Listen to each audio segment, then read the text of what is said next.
என்ன மட்டும் நிக்க வச்சிட்டீங்க எலெக்ஷன் டைம்ல? சரி, அனைவருக்கும் வணக்கம். நீங்க வந்ததுக்கு எனக்கு மிக்க நன்றி. தமிழ் புத்தாண்டு அன்னைக்கு டைம் எடுத்து வந்திருக்கீங்க, அனைவருக்கும் நன்றி. இந்த நாளில் திருக்குறள்ங்கிற படம் படப்பிடிப்பு துவக்கப்பட்டுள்ளது. நான் ஏற்கனவே காமராஜ் அப்படிங்கிற படத்தை எடுத்தேன்னா, காமராஜர் 1975 மறைஞ்சாரு. அவரை பற்றி யாருமே படம் எடுக்கலை. எனக்கு அதுக்கான பிராப்தம் கிடைச்சது. திருக்குறள் எழுதி 2000 வருஷம் ஆச்சு. தமிழ் சினிமா 100 ஆண்டை தாண்டி நடக்குது. அதனால எனக்கு இது கிடைச்சது ஒரு பெரிய ஒரு பிராப்தம். இதில் கர்வம் கொள்றதுக்குலாம் ஒன்றும் இல்லை. நாம் ஒரு பயணம் பண்ணிக்கிட்டே இருப்போம், நமக்கான விஷயங்கள் கிடைக்கும். இது அப்படி கிடைச்சிருக்கு. இதை ரொம்ப செவ்வனே செய்யணும் அப்படிங்கிற ஒரு உத்வேகத்தை உருவாக்குறது சிவா சாமர் அவர்கள் தான். ஏன்னா பெரிய படிப்பாளிகள் அவங்க குறை சொல்லக்கூடாது, வேந்தர் குறை சொல்லக்கூடாது. திருவள்ளுவர் சார்ந்த அறிஞர்கள் உலகம் பூரா லட்சக்கணக்கான பேர் இருக்காங்க, ஆயிரக்கணக்கான அமைப்புகள் இருக்கு. அதனால் அதை ரொம்ப செவ்வனே செய்யணும் அப்படின்னு இறங்கியிருக்கோம். இந்த யூனிட் மிக பிரமாதமாக அமைஞ்சிருக்கு. ஆர்ட் டைரக்டர்லேருந்து கேமராமேன், நடிகர்கள் யார் நம்மகிட்ட டிமாண்ட் பண்ணுறதில்லை, ஒத்துழைப்பு. கலைச்சோழன் திருவள்ளுவராக நடிக்கிறாரு. தனலட்சுமி மேடம் வாசுகியா நடிக்கிறாங்க. இன்னும் நிறைய நடிகர்கள் இதில் ஜாயின் பண்ணுவாங்க. பொருத்தமான நடிகர்கள் சேர்ந்துக்கிட்டு இருக்காங்க. அடுத்த ஆண்டு திருவள்ளுவர் தினத்தில் இந்த படத்தை வெளியிடணும் அப்படிங்கிற ஒரு எண்ணத்தில் இருக்கும்.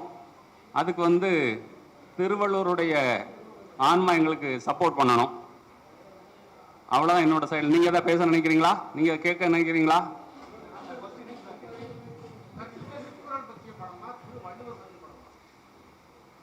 சரியான கேள்வி. அதாவது திருவள்ளுவர் இல்லாமல் திருக்குறள் இல்லை.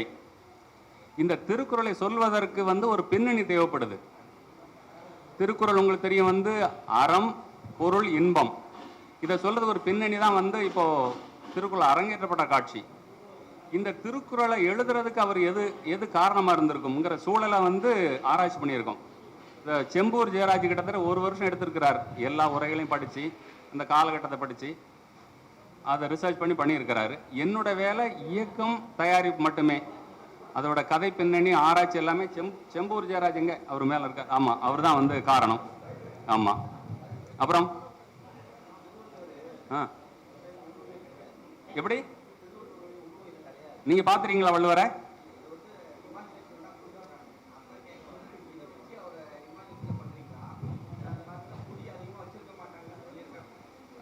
மழித்தலும் நீட்டலும் வேண்டா, உலகம் பழித்தது ஒழித்து விடின். அப்போ மழித்தலும் இருந்திருக்கு, நீட்டலும் இருந்திருக்கு, என்ன ஆட்கள் இருந்திருப்பான் இல்லையா?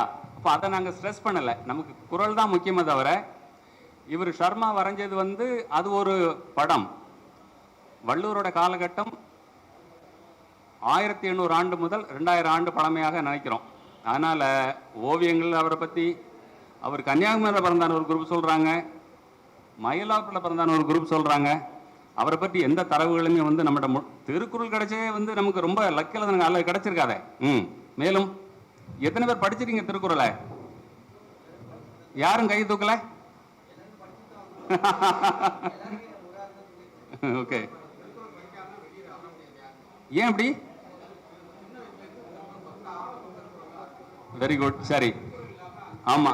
இந்த படம் இப்ப சொல்ல போனா இந்த வடிவம் எல்லாரையும் திருக்குறளை படிக்க வைக்கும். அதான் காரணம். இந்த படமே திருக்குறள் ஆகிடாது. 1030 குறள்ல எது படமாக்க தகுந்ததோ, இப்போ கலைஞர் ஒரு போர்ஷனை குறள் ஓவியம் எழுதியிருக்கிறார். அதே மாதிரி இது எது காட்சிப்படுத்த முடியுமோ அதை நாங்கள் காட்சிப்படுத்தியிருக்கோம். ஆமா, இது படமா வந்ததுக்கு அப்புறம் உலக பார்வையாளர்கள் இது என்ன அப்படின்னு வாசிக்க தோன்றதுக்கான ஒரு வழிமுறை தான் அந்த சினிமா.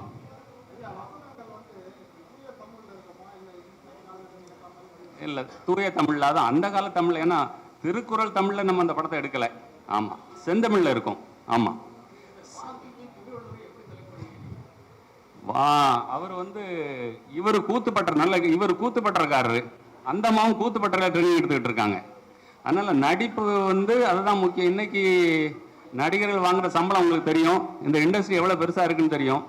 இது அவங்ககிட்ட இது ஒரு ஆஃப் பீட் ஃபில்மா அவங்க நினைச்சு இதை ஒதுக்குறாங்க. நான் கொஞ்சம் பேர்ட்ட பேசி பார்த்துட்டு அவங்க பேர் சொல்ல விரும்பல. அவங்கெல்லாம் அதை முன் வரல.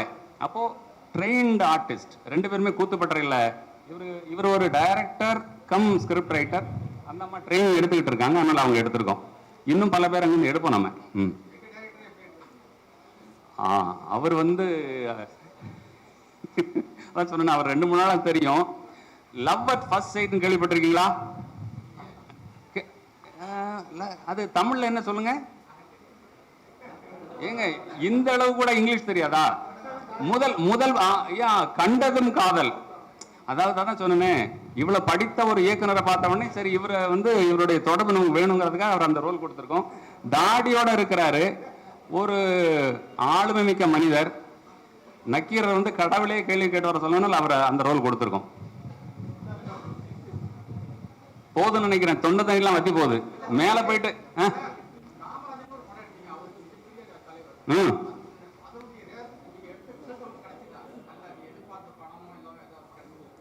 இல்ல அதாவது இப்பவும் வந்து பிரான்ஸ்ல பாத்தீங்கன்னா சினிமாவை வந்து நீங்க ஒரு வர்த்தகம்னு பிச் பண்ணீங்கன்னா கம்பெனிக்காரன் வெளில போண்டுருவான். இன்னும் அதை கலையாக வச்சிருக்கிறான், கலை மட்டும்தான். அது வந்து ஒரு டிசர்விங் ப்ராஜெக்ட் அப்படின்னா அவன் அதுக்கு ஃபண்ட் பண்றான். நம்ம ஊர்ல தான் எவ்வளவு போட்டீங்க எவ்வளவு கிடைக்கும்.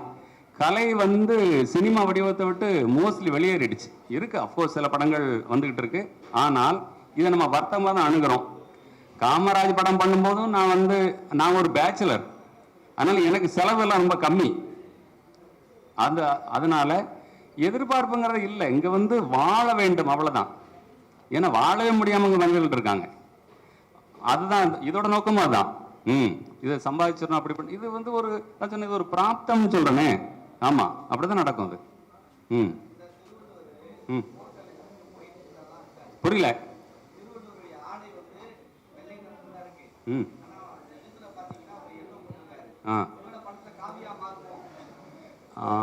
எங்க நீங்க வந்து இல்ல நீங்க அறிவாலயமா கமலாலயமா? அறிவாலயம். ஓகே. இப்ப கலைஞர் உரையை பத்தி நான் சொல்லட்டுமா? வள்ளுவத்திலிருந்து அவர் வந்து கடவுளை வெளியேற்றினார். இவங்க வந்து வள்ளுவத்துக்குள்ள சிவனை கொண்டு வராங்க.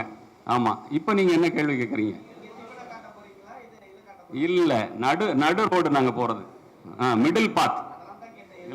இல்ல அது என்ன கொண்டு வந்திருக்கோம்னா, அரங்கேற்றும் போது வந்து இந்த கலர் வேணுங்கிறத கொண்டு வந்திருக்கோம். ஆமா, கலைஞர் வந்து மஞ்சள் ஏங்க அங்க இருந்து வந்துட்டு